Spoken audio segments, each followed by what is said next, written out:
everybody. This is another installment of our workshop series with visiting combat artists, and we'd like to welcome Charlie Grove. Thank you. So my name is Charlie, just Charlie. People would get mad at me, call me Charles. My background is I spent a career as a Marine, and during that career I spent a lot of time as a combat artist. It was an additional duty, so it was one of several additional duties, but it was one of the most rewarding and fun things I did in my career. So when Chris asked me to give a class on drawing, I prepared a presentation on dynamic drawing, and then I saw that it was supposed to be more on combat art, so I retooled it completely. So what we're going to look at this morning is a little bit of background on combat art as seen through the eyes of a practitioner, somebody who actually does it. So they say that to make the most impact, you need to know your audience. So I'd like to know a little bit about you guys. Who are you and what do you want to do? You want to start? I'll start. My name is Kathleen Trenchard. I am a military wife. My husband did 30 years in the Marine Corps, is retired. And sort of my next chapter is I went back to school to study art. I want to do personal combat art. I'm a little too old for the, going out in the field type of thing. But to do art for an individual, every Marine has a scene in their head that they like a picture of. Either camaraderie or they might want, with their gear or their helicopter. And I'd like to do that.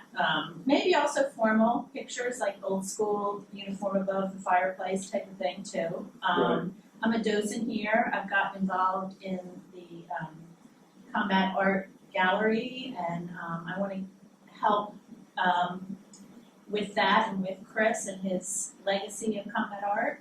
I'm super interested in working on PMEs to help sergeant's course and people like that learn about combat art and how it can help with their strategic thinking.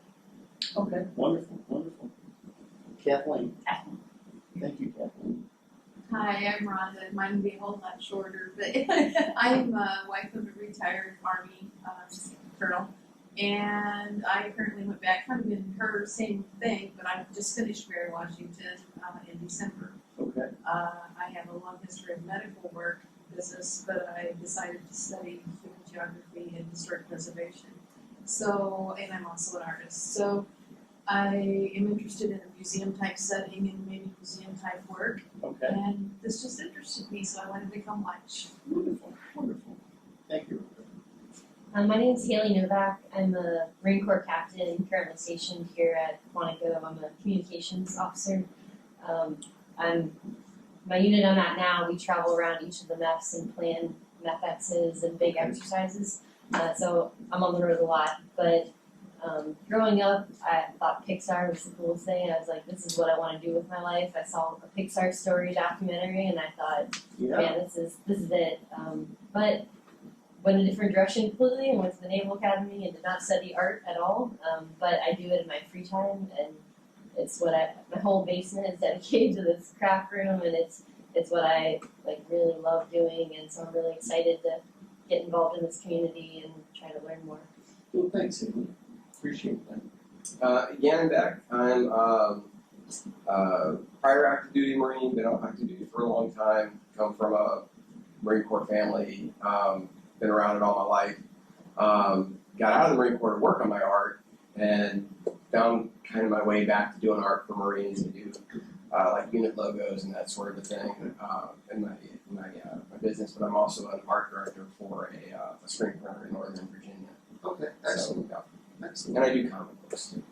Well, wonderful. I follow your stuff on Facebook. It looks really good. Oh, thank you. Thanks. Well, thanks for making time. What I want to do this morning is take you through combat art as seen through a practitioner's eyes. So we'll go ahead and get started. Can you guys see that? Yep. So we recently had a symposium, and this major named Eric Cash come up with this idea that you could use art to improve your ability to critically think. So I figured I'd start with a piece that we look at critically. What do you see? set of hands and a little hand, so a child hand. Set of hands, yeah. What else do you see? I see a very well crafted set of lines, man. I like some of that line weight change and values. Thank you. Well, on one level, what you see is 15 lines. You see 18 highlights, and you see a colored pencil on Kanson's Mead cans. Yeah, that's what I was gonna say. Exactly. So it's really depends on your perspective what you're looking at, and that's the perspective that I want to look at these pictures that we're going to look at here in a minute. So, from a combat art perspective, each picture is supposed to tell a story, and this one tells a story. It shows the hand of a small child on his father's hands, and these hands belong to Major Matthew Gaylor, who is no longer with us. And when I saw that I could do something for his widow, I drew this up for her and sent it to her. So it kind of is in line with what you were saying about doing art for individuals.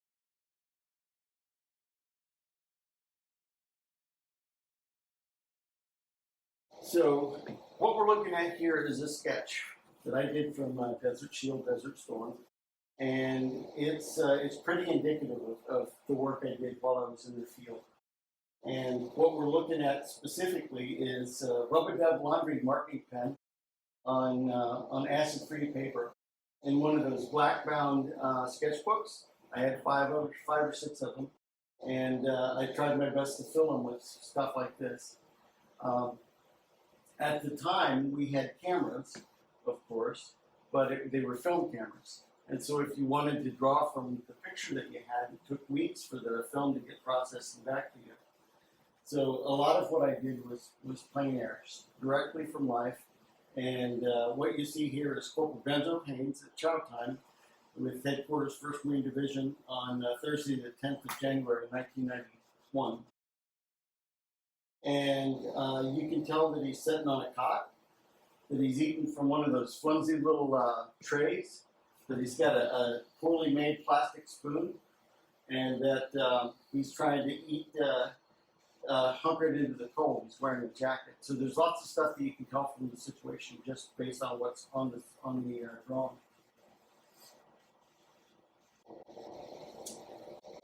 In addition to the sketchbooks that I carry and the Rub-A-Dub laundry marking pens, I carried a small collection of Kanson's Mead Pants paper. And that's what this is. It's a colored paper, and I had a small collection of Prismacolored pencils. So this is the sand guy. This is Gonzo Haynes filling sandbags, which was one of our favorite pastimes before we went north.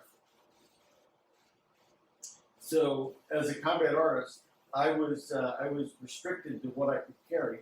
I was foot mobile, and everything that I had either had to fit in my backpack or my cargo pockets.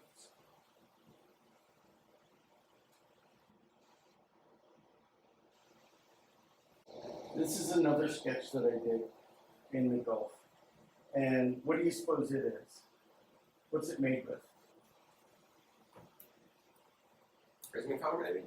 Ballpoint Nope. pen. Nope. It's graphite. Oh, okay. Yeah, it's graphite on paper. And if I had it to do over again, I would have not taken a graphite pencil with me. Not for the purpose of just plain drawing. Because what I found was the pages rubbed together and the graphite's very friable. And I spent so much time erasing the extra smudge that some of my drawings were irrevocably changed by the time I cleaned them up. So for those of you who might want to think about becoming a combat artist, looking at you, Haley, food for thought. Graphite is easy because it erases. So you can put it down and you can change your mind and you can erase it and it's wonderful. But it's also very friable. And once it starts transferring to the page in front of it, that never really stops. But you don't have that with Prismacolor pencils. So maybe it's something to consider as you start thinking about what you want to have for your kit. And you kind of are what you practice. So if you're going to change up the pencils that you use, do it early and draw with it every single day. Minimum 15 minutes. Just draw every single day. This is one of the watercolors I did, Rudolph, and it's about 9 by 12. It's painted with a very large brush, a 24 round. So that's a brush that's a little bigger than my thumb.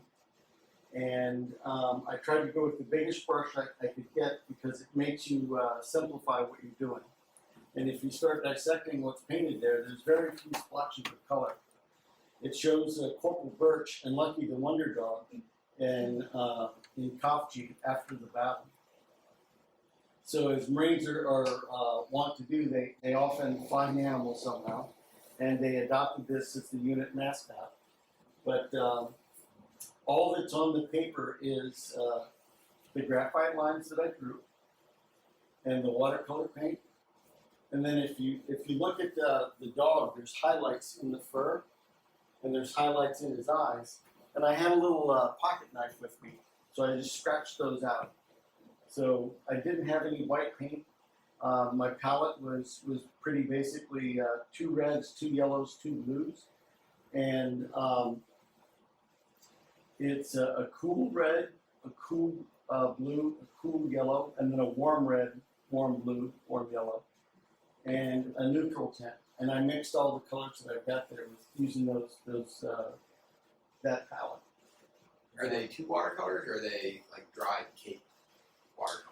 They were, in this case, they were cake watercolors. Cake watercolors? Yeah. How are you getting the dark values with the cake A watercolors? neutral tint. Neutral tint? Yeah, neutral tint. It's easy to mix the colors, but it's hard to get a really good dark. Right. So if you've got a neutral tint, you can do that. Like what would be a neutral tint? It's literally called neutral tint. Okay. And then the other question, because I'm doing a lot of watercolors, so I'm looking at that. I'm trying to like figure out how you did it. Did you do an underpainting first, or did you do your shadows kind of like after you did? No, I started with my light colors first, Okay. and painted to my dark colors, Okay. and it was a one-pass thing. Okay. So if you look at it, it's really big splotches of color. The color on his chin is just a big purple splotch, a big red splotch, but it all weaves together to tell a story. What I found in the desert was the watercolor paint dried so fast that there wasn't time for big, wonderful, juicy washes. Even the background, you can see how it started drying. It Yeah. got these little splotches where I was trying to just get the paint down before it would dry. Yeah, great question. What brand of it was it, by the way?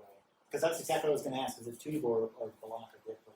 What's the brand? Do you remember? I think they were Grumbacher. I found an old set of Grumbacher cake ones from years prior. This is back in 2013. Yeah. And I found it somewhere in this collection here or whatever. And by golly, it was beautiful. I don't know when it was made. The intensity of the color and the saturation. A lot of times I have trouble with the stuff that's made nowadays getting any kind of intensity in the color. But I'm like, I wish they'd make these still this way. They just don't do it as much. But I was surprised because it was cake and it was Grumbacher. Anyway, that's why I asked it. It seems very similar. Yeah, it was one of those little mobile kits that folds in half, and it had a self-contained water bottle in it, and it was maybe this big, 5 by 6. Okay. It fit in my pocket pretty easy. It certainly fit in my pack. Wow, good question. And fast forward a few years, this is another example of the work that I've done that uses Prismacolor on Kansas New cans. The Kansas paper doesn't fade. It's a pretty good quality paper. The colored pencil is pretty light fast, and it doesn't smear. So as you're drawing it and you're putting your colors down, you don't have to worry about dragging your hand over it. It doesn't smear on your hand. It doesn't smear on the paper. And this is a picture of Lance Corporal McBride, who was at the Polytrauma VA unit in Tampa, Florida. And McBride had been, as he put it, blowed up. And you can see where he's showing me his scars. This is a little drawing from sitting there talking with him. And I find that's a really good way to do it. To interact with the people, bring out their personality, to get a sense of who they are. And at the time, I'd been reading a lot about the Fauvists, particularly Matisse. And so I was inspired by the Green Lady. So I had five different pencils: a yellow, a green, a purple, a blue, and a red. And I put down the colors on his face that I felt would express what was going on inside his head. So I think that there's room for personal expression as you put together your combat art. You're not just recording something; you're digesting it, and you're bringing it through your human filter, so that what you create is uniquely yours. Which Canson paper is this again? Kanson's Métier. Neat. Okay. Yeah. Yeah, and you can get it in little 9x12 pads. That's got 5 or 6 different colors, 4 or 5 sheets of each color. So it's an easy way to get color into your artwork. And if you just want to do a dark line and white highlights, like the set of hands that I showed at the beginning, that's another way to add depth to your piece without really having to carry a whole lot more in your kit. Can you paint on it, or is it too thin? You know, I've never tried to paint on it. I don't know if the color in the paper would run or not, but it's a great question. It's a fairly thick, substantial paper, Okay. so you could probably paint on it with acrylic, Okay. Paint wash maybe? maybe. It bleeds a lot when you try to paint on it. Does it? But I was gonna say what Chris Kane was telling us with the matte medium, the Okay. gel medium put over it, maybe that might help. Yeah. Also, when I do acrylic sketches, color sketches, and different things like that, I find that I can either buy a toned gesso or apply my own version of it on. I use Arches watercolor paper, 300 pound, which is wonderful. But if you tone the paper as well, you can use acrylics and oils and do all sorts of things on it. And that way, there's two things: it protects the paper. The 300 pound is a sufficient base that won't warp and get all crinkly. And when you use these tones, the great thing about these colored papers and gessos is that you automatically have the middle, especially if it's a middle tone, you have a middle value figured out for you and a tone, and it can do so much for you that the mind then will put together with all the other little dots and jiggles and everything like that, dots and jiggles, and it makes it unified as well. Yeah, exactly right. Yeah, I can't recommend it enough. If even if you just want to try it and see how it works, give it a shot. It's not terribly expensive and it's pretty readily available. So this is one of the pieces from my experience in Haiti, and it is done with an old-fashioned dip pen. Are you familiar with what I'm talking about? It's a metal tip that goes in a handle. The black And- handle?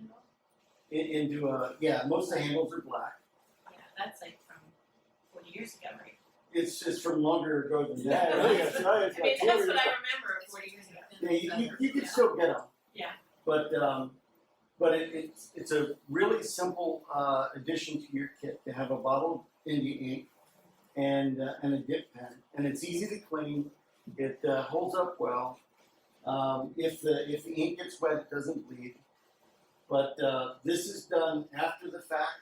It's done in an office environment, and it is done from photographic references and sketches. And so you see in the background, this stuff looks lighter, but it's drawn with the same color black ink, just finer line. And the foreground pieces are more substantially shaded, so it brings them forward. But if I had it to do over again, the one thing that really bugs me is this right here. This tangent between that woman's cheek and the foreman's ear. If I had it to do over again, I would have separated that or overlapped it more. I didn't notice that, but now it's all I can see. Yeah. No, And we're our own worst critics, Right, as, right. as well I we was should gonna say be. that, yeah. Well, But that's not what I saw. I remember you showing this at the symposium, and when I saw it before, like I I see comic book influence in that. Am I imagining that, or are you like a Jack Davis fan, or? I like comic books, but actually I liked the Gibson girls more. Ah. So Charles Peter Gibson Okay. was a big influence in my pen and ink work, and I think that's a more direct line to where I am in this genre of work. But it shows a Navy corpsman carrying an elderly Haitian woman who is fallen due to heat, and you can see in the middle ground there's a fella carrying a bottle of water. You get the other two people helping to make sure that she's okay as he carries her back to her home. And this is at a feeding site in Cap Haitian, Haiti. Aha. Can you talk a little bit about, because the way you're doing this now, I mean, like having those background figures really recede so that it directs the eye around the composition. Where if you took a photograph of this, I'm sure it didn't look exactly like this. You're emphasizing things for story reasons. Can you like talk about that a little bit about Sure. emphasizing and de-emphasizing? So pictures, especially if they're photographed on auto, tend to be with a great depth of field. So everything is in sharp focus and everything is important and it's all equally important. And I find that to be quite distracting from an artistic perspective. You have to figure out and edit what's most important to you. And what was most important to me was this relationship between the central figure and the old woman. So choosing to separate the foreground and the middle ground and the background was a really easy decision. All that stuff either supports the main story or detracts from it. And I felt that the people watching added to the story. The fella carrying the water to her house added to the story. But all the rest of the stuff that was in the photographs, I just cut out. They were unnecessary. Like, you even de-emphasize the two characters flanking the main characters. I mean, it's subtle, but there is Yeah, more. that's what I was gonna say. Yeah. He's light. It's lighter. It's more abstract. Then we have line weight, which is one thing great about the quill pen that I love about this piece. Right. Line weight changes within the same stroke, and emphasizing and a photograph. All this is just bombarding you, equal detail, etc. And so this is what combat art is good for. Yeah. So it's about editing and figuring out what's most important. And from your perspective, if you're going to be a combat artist, you've got the sketches that you do in the field, but at some point you want to do something that's going to be ready for exhibit. And this is one of those pieces. And I found that after my deployment to Haiti, which was only a few weeks long, my command didn't give me any time to do studio work. So doing pen and ink on Bristol paper was easy. I could do a small passage here or there at my desk at work. I could take it home with me. It was mobile. And over a course of a number of months, I was able to put together a number of these kinds of drawings that satisfied what the art curator wanted from my deployment, which was work that was exhibitable. Okay? And this is a little watercolor from my experience in Somalia. So again, I'm using the biggest brush I've got.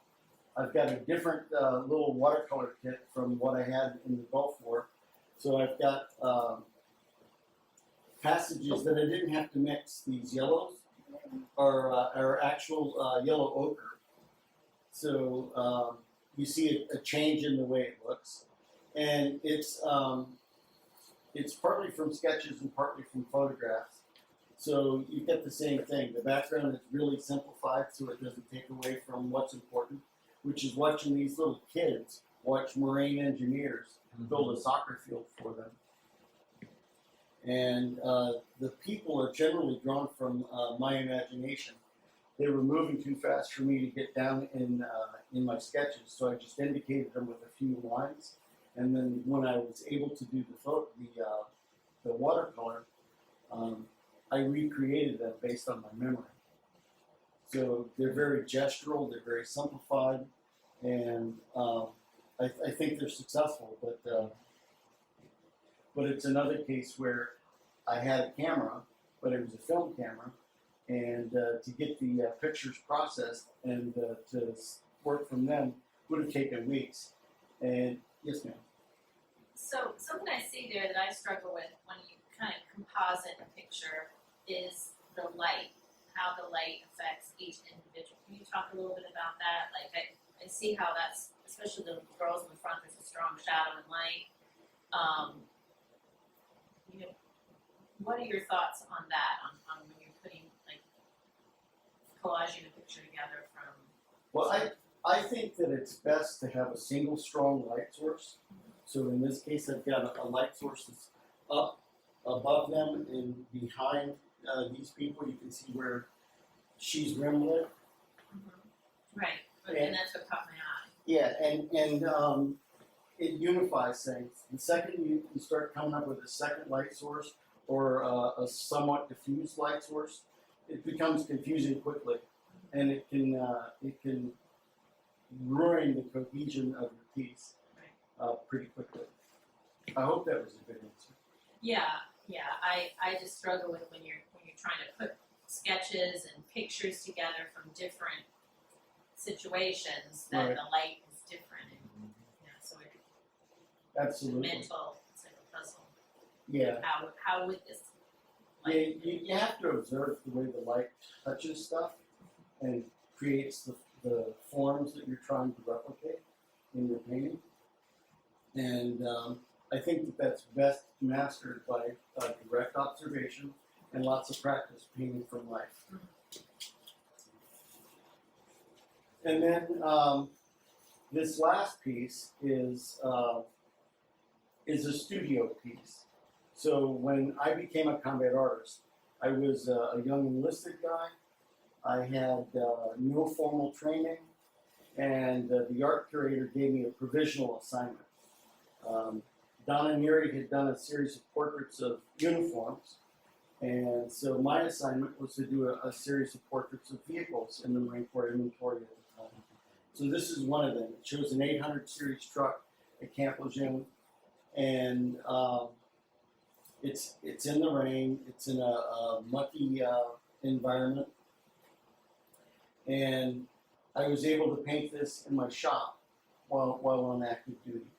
And so as you're going through your mental process and you're trying to figure out what am I going to produce from this assignment, think about your studio work and think about what you want to paint, what you want to paint it with, and where you're going to paint it at.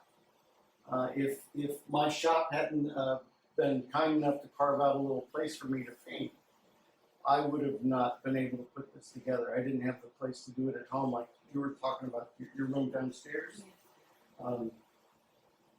And because I was painting it catch as catch can based on schedule, I went with oil paints because they dry slowly. And that way I was able to paint something, go take care of regular duties and work, and then come back while the paint was still reasonably wet and continue to paint. So for that reason, I highly recommend oil paint. In recent years, they've come up with these water-soluble oil paints that are so easy to clean up. You don't have to deal with chemicals. The smell isn't as bad, and the drying time is pretty similar to the traditional oil paint. So it's something to think about as you start figuring out what you want to do in your assignment. Any questions on my paintings? Or Yeah, several. How did you learn to draw vehicles? Like, did you always do it, or was it something once you got the assignment you had to figure out?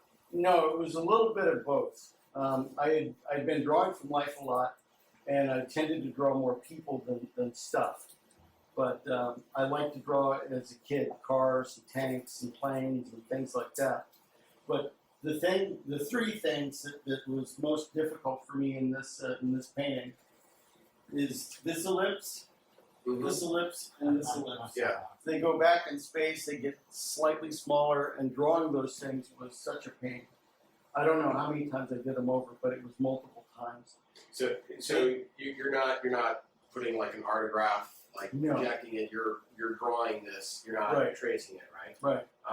Yeah, like because like wheels in perspective, that is probably one of the single hardest things, like to get it right. Because if it's wrong, I mean, like even if you can't know why it's wrong, Everybody knows. it's everybody wrong. can look at it and go, that doesn't look right. Right? Exactly. So we and then the way the wheels work, where you got, it's not just the center ellipses, it's there's volume, like it's coming, it's inflated, right? So it's coming in and out. So there's actually a whole lot of complexity going on with the ellipses when you do any kind of a wheel. Right. Plus, if you get the tread wrong on the tires, the motor T guys are gonna let you know, right? They certainly will. And it's another reason why I chose oils. Because if you screw something up, and I did a lot, you can paint over it pretty easily. Now, and then the last question. How did you feel about painting the camo netting? You know, that was easier than Was I it? thought. Yeah. Yeah, I just come up with a visual shorthand. This is with a round brush, and it's just squiggles, but it squiggles in the general pattern Right. of the camo netting. If you see, you're familiar with it and how it's woven together. It changes texture here and here and here and here, and so it's a matter of painting what you see as opposed to what you think you see. Okay. If I had have gone with just one of those textures, it wouldn't have been convincing. And I had photographic references for this series of paintings. So that's one of the cases where I think photo references are really, really useful. Seeing those ellipses as they go back in space, especially if you've chosen a normal length lens, and seeing those details that very quickly add up, is something that I don't know that you can necessarily do with a field sketch quickly. At least I can't. Right. Well, and that's where like knowledge comes in too, and like you said, reference to it. Because if you did a quick sketch, I mean, it gets the idea down. But then if you have the knowledge of how it actually works in perspective, how perspective works, basically, Right. then you can kind of fix it. Drawing it and painting it are two different Yeah. things. And if you're going to do a series of studio paintings based on your experience, I recommend that you start practicing as early as possible with your painting. So the rest of this presentation is going to look at other people's work, and we're going to look at it through the eyes of a practitioner. So I want to go through these a series of people and look at what they did and what they did it with.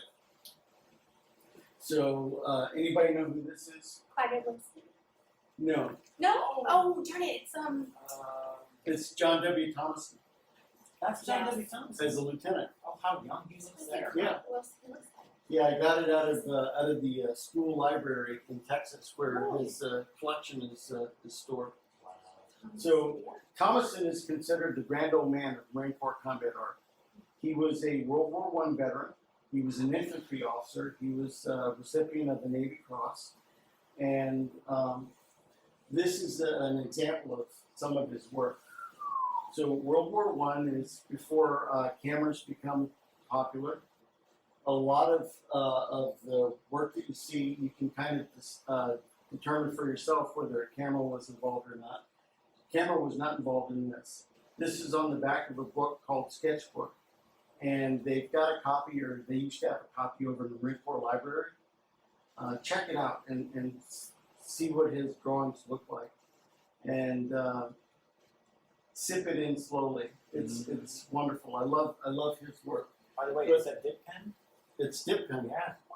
Yeah. So you're asking about influences. When I was a kid, Fixed Bayonets was a book that I was familiar with, and I saw his illustrations. So Thomason's work is very gestural. It just indicates the four horses' legs, the horse's head. You can see based on just this little bit of shading that the face is important, but you don't really, you can't tell who it is. It's just an indicator of his idea. And I think that less is frequently more, and this is a good example of that. This is another Thomason piece. So it also is dip pen. You can see the changing line weight in the line quality. but he also used either an ink wash or a watercolor wash to indicate the background. And he fought the Germans. He got a Navy Cross for fighting the Germans, but he was never behind German lines that I could find. So this is from his imagination. And I think that there's something to be said for an artist who can envision something and put it together based on their experience. I've got pictures, for instance, of a firefight that I experienced. It was at night. It was too dark to see what was going on. So I had to recreate that in pastels after the fact. There was no way to draw it during the time it was happening.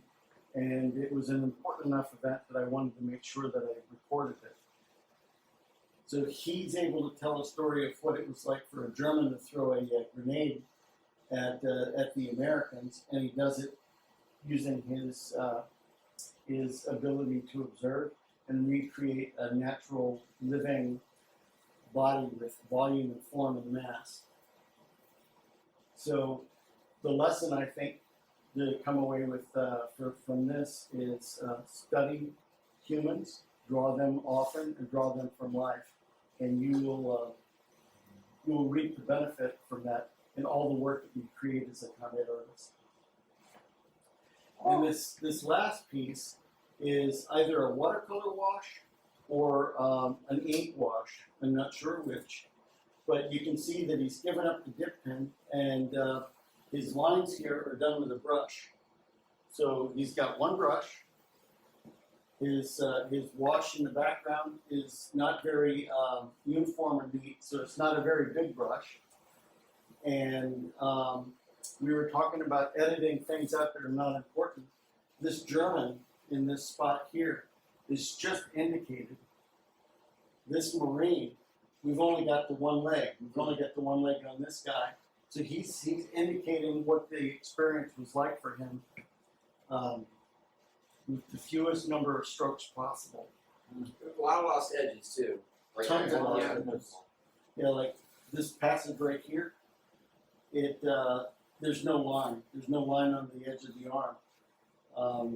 And Lost on the back. edges, soft edges. Yep. He just left the paper to do That's beautiful. Exactly.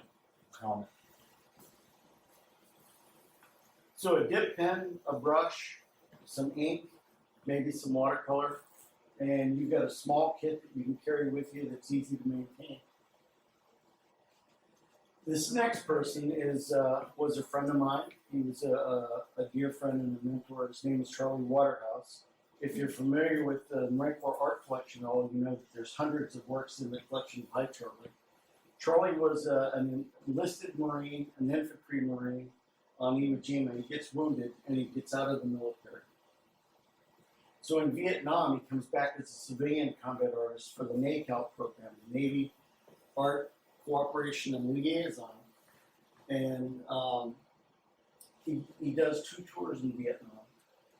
And most of the stuff that he did was drawn from life. But you can see from the photographic record that he's got a camera. He took a lot of pictures. And this is his art kit. So he doesn't have a whole lot of stuff with him. It's light, it's easy to carry, it's easy to maintain. You don't have to worry about exceeding what you're able to carry or logistically support. And this is the only image I'm going to show by Charlie Waterhouse. He did enough sketches during his 2 tours in Vietnam to produce 2 books.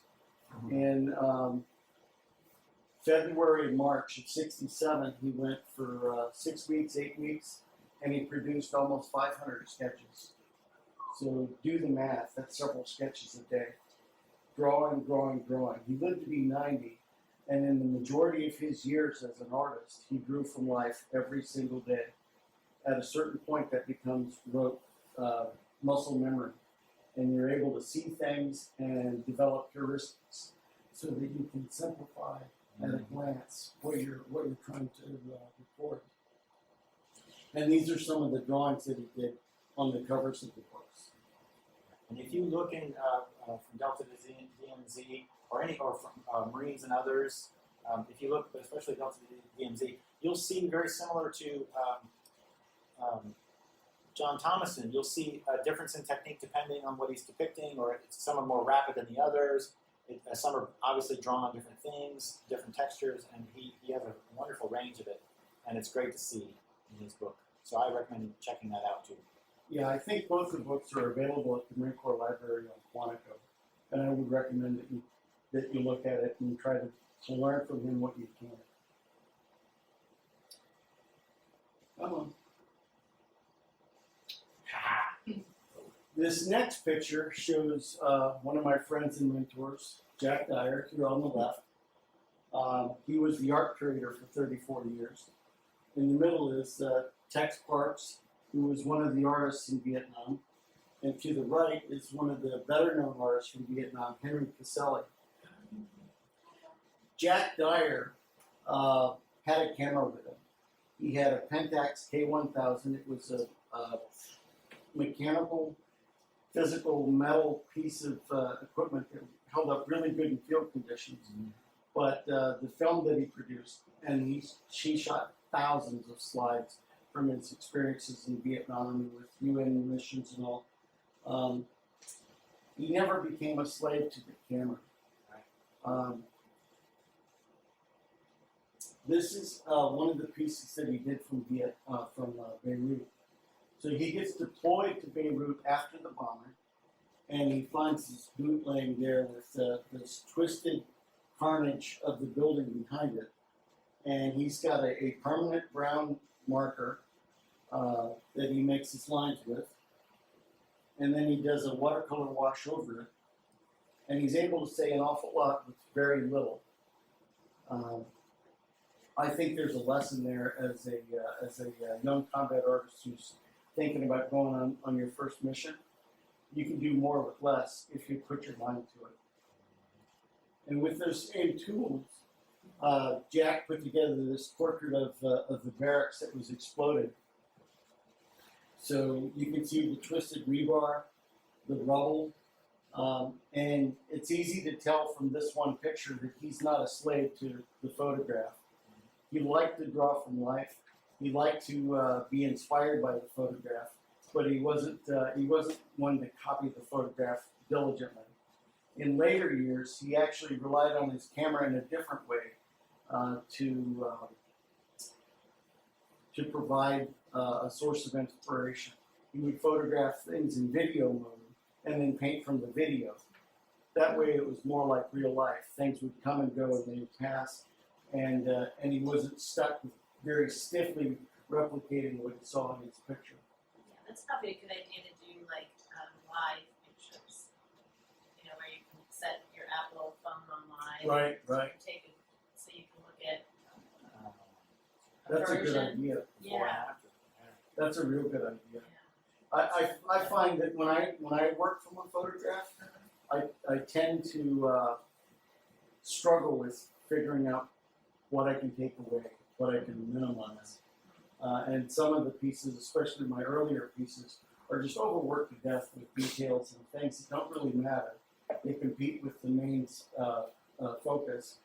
And if you can find a way to minimize that in your own work, I think you've got a leg up on the process. This next guy is Colonel Peter Michael Gish. Mike was a flight student during World War II.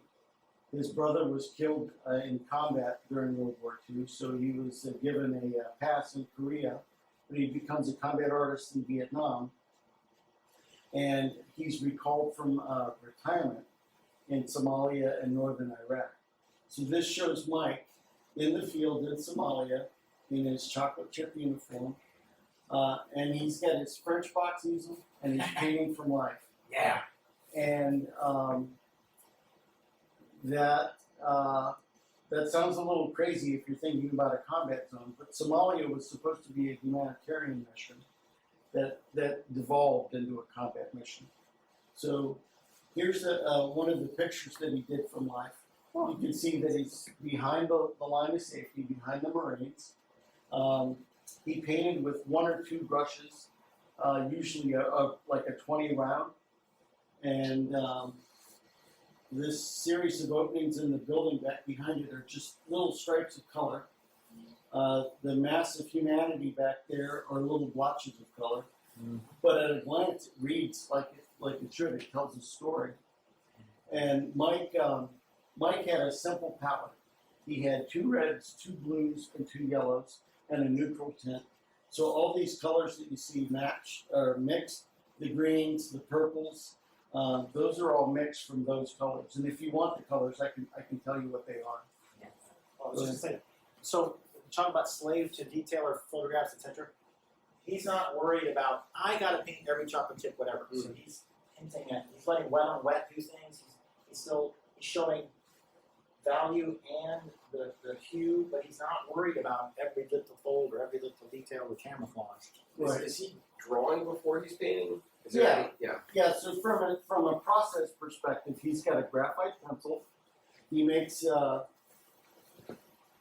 like here's a line, there's a line, but he doesn't draw everything out. A lot of the drawing that happens in Mike's work are drawing choices that he makes with his brush after he's minimally indicated what he's painting. So the colors that he uses is a lemon yellow and a cadmium yellow. He uses a alizarin crimson and either Windsor red or a cadmium red. And he uses a French ultramarine blue deep and a cobalt blue. And he also uses a gray that I'm walking on the color. Haze? No, it's not a Payne's gray. It's it'll come to me in a It's not a second. French gray. No, it's I used the term earlier today. And I can't think of it. Yeah, it's a neutral tint. So it's not really warm. It's not really cool. It's just a darker color It's like that a number 5 that gray allows you in to. a way, like a number 5 gray or whatever. Yeah, yeah, it's neutral tint. And his preferred brand of watercolors is Winsor Newton. So all of his stuff is with tube paint, and he had a little 9x12 watercolor palette. If we go back, you can see his palette here. He's got film containers for water. He's got his colors are laid out across the front, and he uses this big flat area to mix his colors. And it's a really simple kit. You know if that was like a plastic or was it like a butcher's tray? No, it was a plastic. Okay. It was a John Pike. Okay.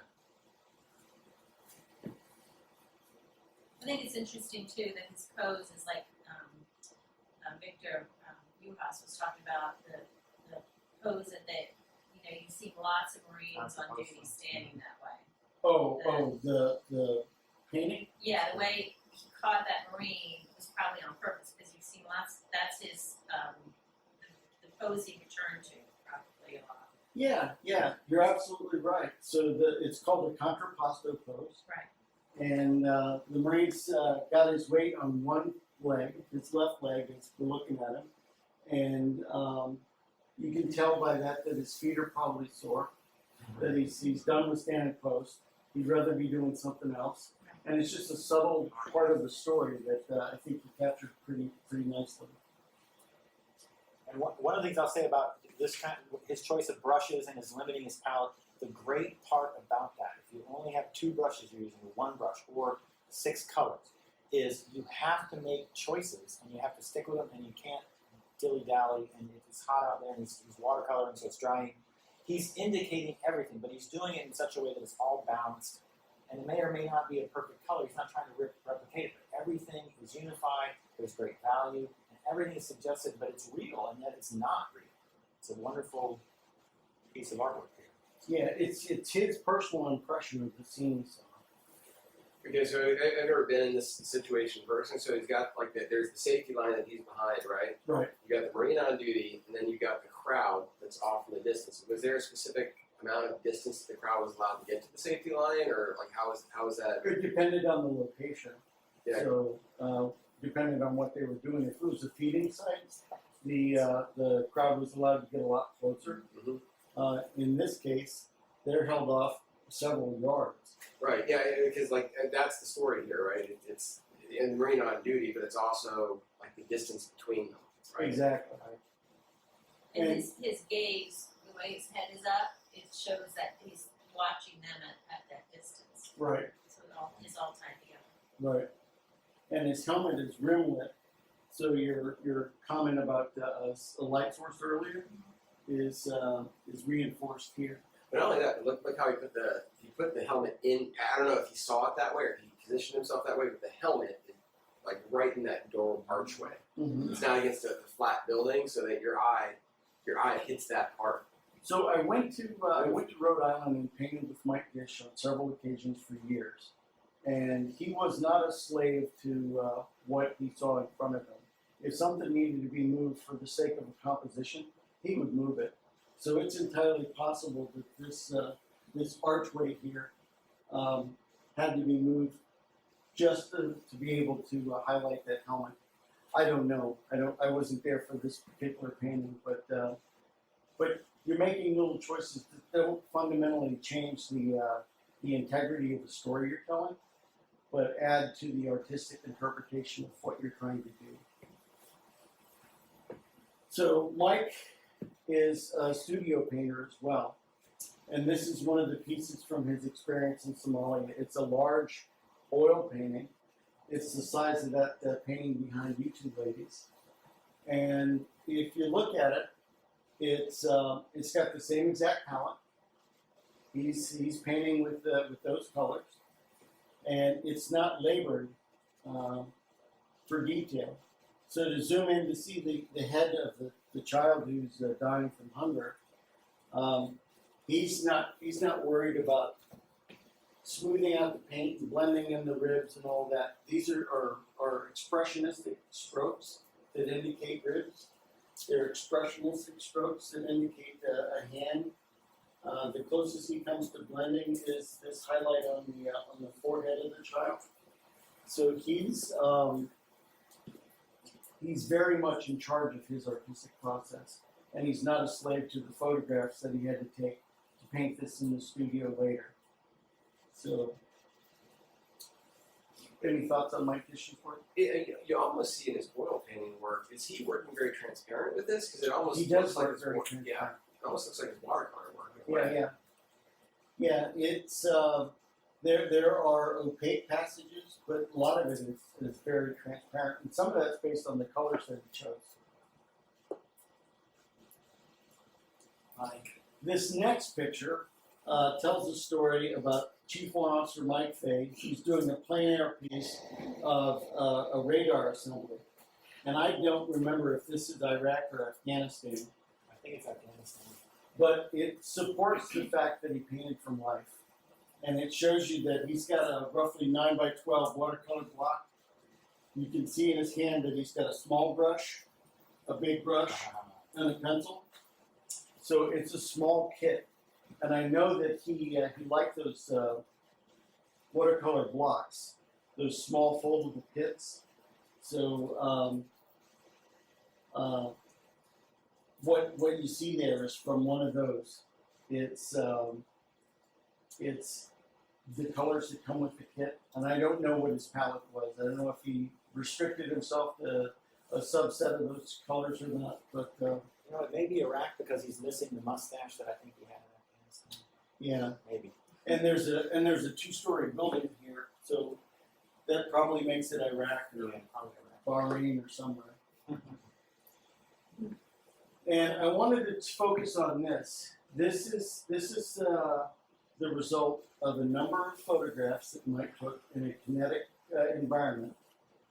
You see a fire team of Marines carrying somebody away in a body bag. You see a body bag back here with a helmet with blood on it. You see somebody laying under a tarp with a bloody hand and a boot showing.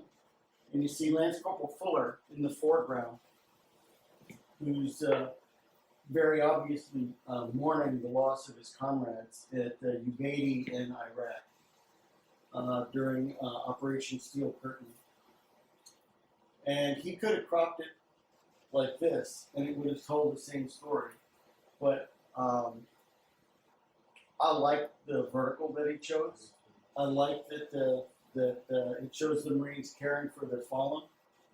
And when you look at the piece up close, you see that he's using an economy of lines.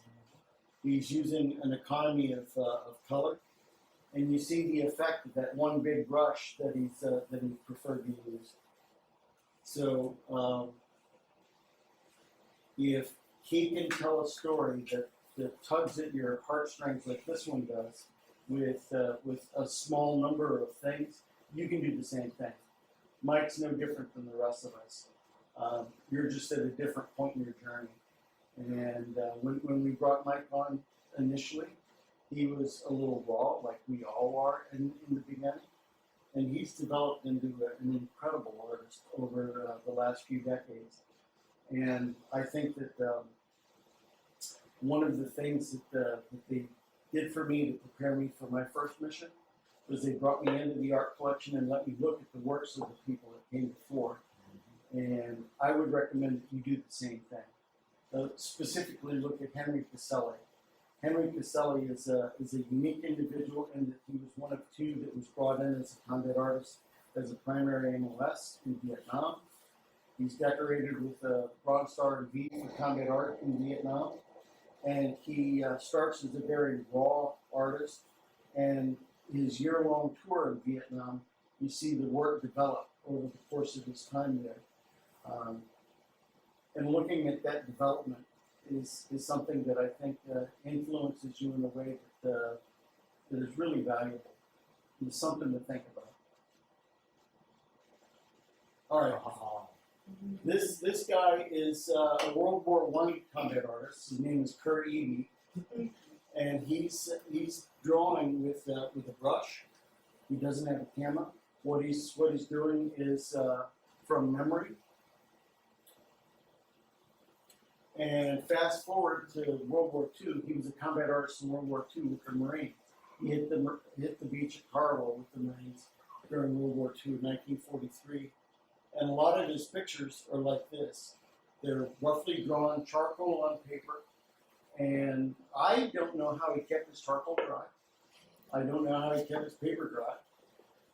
But you can't come up with a more simple art kit. And almost all of his work from World War II was charcoal and paper. Here is one of his studio pieces that shows a mass of humanity, Marines heading towards the beach at Tarawa. And it's based on his experience, not on pictures. So you don't necessarily have to have a photograph to create something based on what you experience. It's helpful. A camera is a good tool to have, and I recommend that you take one. But I also recommend that you not become a slave to the image. This is Harry Jackson. Harry Jackson was one of the youngest combat artists. He was a 20-year-old at Tarawa and Saipan. And what we learned from this is Harry's not drawn from a photograph. He's got his metal-tipped dip pen and a bottle of ink, and he's creating work based on his experience. So again, it's a small kit. It's easy to maintain in the field, and it's pretty durable. But a lot of the work that he produced, like this wash here, is with a brush. It shows just the general action of what's going on. You see a machine gunner in the foreground, people carrying ammunition in the foreground, a bandolier of ammunition around this guy's shoulder, and it's just very expressionistic. But I think it's effective. I think it's there's lessons to learn from Harry Jackson if you'll study his work. The next guy I want to talk about is Tom Lee, and I guarantee that in a minute you will see a picture that you've already seen, but you probably don't know much about. This is a picture of Tom Lee, who is a civilian artist, went to combat with the Marines at Peleliu, and this is in his studio, and he's painting a picture called The Price. Tom goes ashore at Peleliu with the blessing of Captain Farrell, who was his company commander, and he had absolute run of the battlefield. As long as he stayed on the friendly side of the lines, he could go where he wanted. He goes ashore, he spends a day ashore, and then he goes back to the ship. When he goes back to the ship, he does 10 drawings, and this is one of them. This is the price. This is the sketch from which that painting was put together. And if you look at it, it's raw, it's emotive, it verges on expressionistic, but it's a dip pen on paper, and he's figured out the title. You can see the skeleton bones in the arm that's been blown away, the hole in the chest. He was very moved by what he saw, and he didn't have pictures to help interpret this. So what he's drawing from his memory. Here is another of his sketches, and you can see at the bottom that he's struggling with a title. It's down from Bloody Nose. It's too late. He's finished. He's washed up. He's gone. But here's the picture that becomes, and it's a studio-sized painting. It's an oil painting, and it's finally called the 2,000-yard stare. That's right. So all it is a face and an indicated background and a bit of a little tank. I think that was used for the cover of one of the prints of Eugene Sledge's book. Yeah, I think so. Yeah, so it speaks to the human condition in combat. It says a very lot with relatively little in terms of what's in the picture. And I like it. I've seen people with that stare, and it's timeless. That's the picture I was thinking of when the major was talking about emotional, the combat art and talking to the Marines about emotional, what the emotions of war was like, and has showing a picture like that to a junior Marine and starting conversations about the emotion of war. Major Cash. Yes. Yeah, absolutely. I think that you can discern a lot from an image like this when you start taking it apart and really seriously considering what you're seeing. But it's timeless. So fast forward to Iraq, and this Kiwi artist named Robert Malin sees a similar expression in the face of the Marines in Iraq, and he lifts liberally from Tom Lee's work. The background's different, but the eyes are almost identical in terms of expression. And I think it's okay to borrow from the people who come before you. Be inspired by them. Take what you can from them, and develop your own style, your own series of decisions and visual shorthand in what you're creating. There's that sketch just on the wall. Oh, yeah. That has that same expression. Yeah, from, and that's by a PFC in World War II. Right. Yeah. So some of it might be coincidental. It's just recurring themes that happen Yeah, naturally.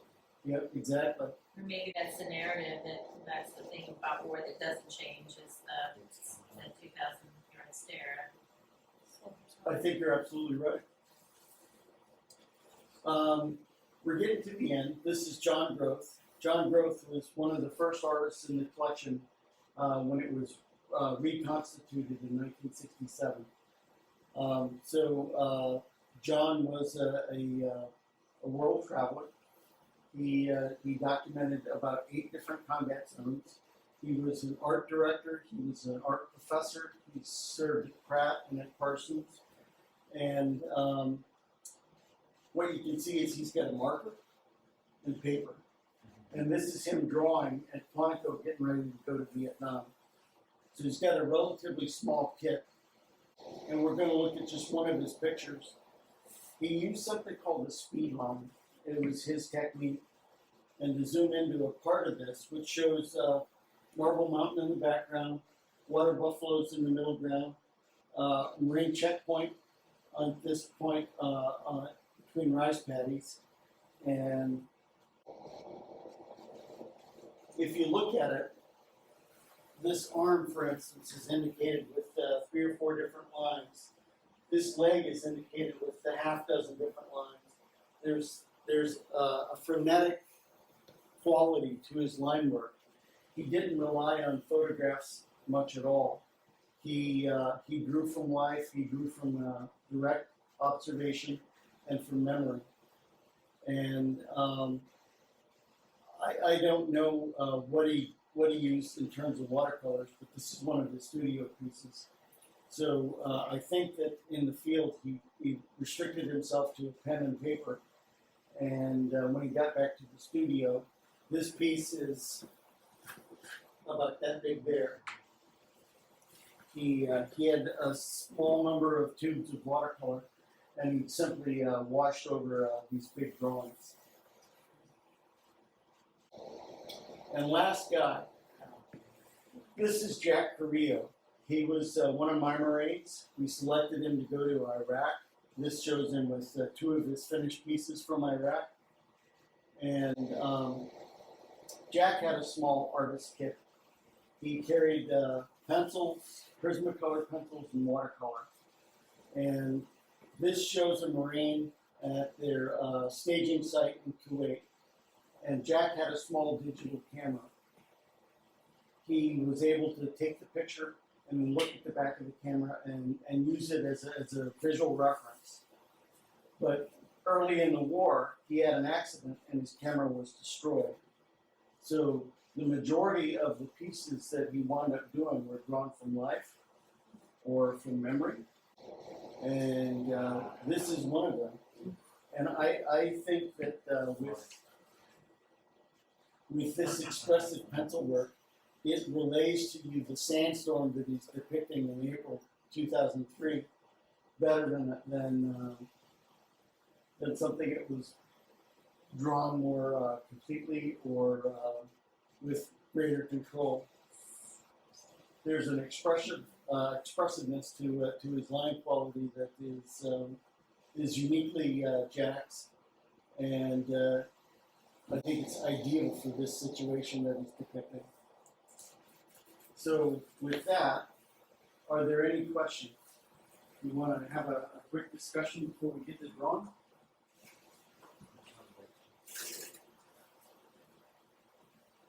Yeah, I noticed most of the artists traveled very light, obviously, and that's a good recommendation.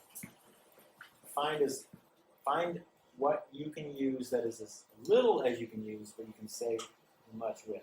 Some were watercolors, some were pen, some were all of it. But they all traveled with stuff that could fit in a pack or cargo pocket or small. Yeah, you have to think logistics. So in my experience in the Gulf War, I was there for the duration. So I was limited to what I could carry. My art bag was about this big. It was about that thick. And anything that I had with me had to fit in that. In recent times, combat art tours have been 6 weeks, 8 weeks. They've been relatively short in duration, so you don't have to worry about resupply. You're able to take with you what you think you'll need during that short amount of time and create based on that. And that's probably going to align more with your experience when you get a go. But the points of views as well. So I mean, I'm interested. Right? One of the things that we talked about this symposium, and I've been thinking about this the whole time, and I have my own opinion, of course, but I wanted to hear the discussion, and that's the difference between wide combat art versus the camera. And some of the things that we talked about was, what if you don't snap that picture in that moment for that historical event that you want to capture, right? And so the artist, having seen it, can replicate it. right. So and also compressing time to tell a narrative story. So you might have several things going on in the picture that all happen over the span of not just a second, but over a minute, an hour, whatever you need to tell the story of the actual event Right. actually occurring. There's a bit of background. I was a combat camera officer. I was a combat photographer. So I can tell you that the number of shots that you miss that critical moment, your camera is not pointed in exactly the right direction, is hot. But you experienced it, you saw it, you felt it, you got up from the blast. Being able to draw that experience is something that a camera can't do. Right. Well, I mean, writers do the same thing. They just do it with words, and Exactly. artists do it with pictures. But You know, when it's- I'm a docent, I sit down at the flag a lot. There's always somebody sitting at the Iwo Jima flag. Right. And the narrative that the docents tell there is that there were all these pictures taken by all these photographers. And Rosenthal had dropped his camera on the ground on the way up to the top, and he was fidgeting with it with his back toward the flag. And Sergeant Ganast gave him an elbow and said, "You're missing the whole thing." Back to the video. And he just swung it up and snapped it, didn't look for the viewfinder, never knew he had it. There's this other, Marine, and he was an AP photographer. There was a Marine photographer who had gone up the hill, and he did the whole battle with the 28th Marines. Right.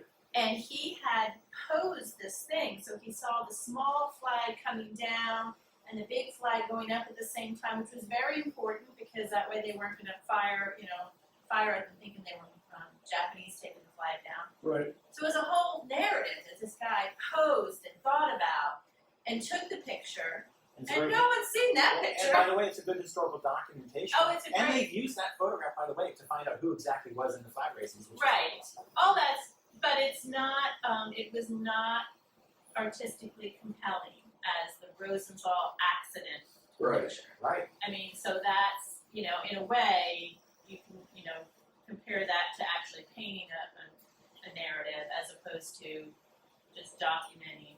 And I feel sorry for the first guy because he put a lot of thought into how that was going to look. Oh, absolutely, absolutely. And it wasn't compelling. That's a wonderful story that illustrates exactly the point. Good job. And I've got a couple of night scenes that I painted that where there's tracers coming at you and tracers going out, and the picture that I took looks like laser lines. Mm. All you see is laser lines going through the sky. You can't see anything in the foreground. You can't see anything because it's pitch black. But the painting that I did interprets that in a way that reads like it's tracer fire instead of laser lights. Right. It's a different, Shows the movement. different notation. Because the camera will do it differently. Well, any other thoughts? You guys want to take a short break? We'll go hit the head and then we can talk. Yes, they are. Thank you, Charlie. As Jack might say, thanks, Charlie.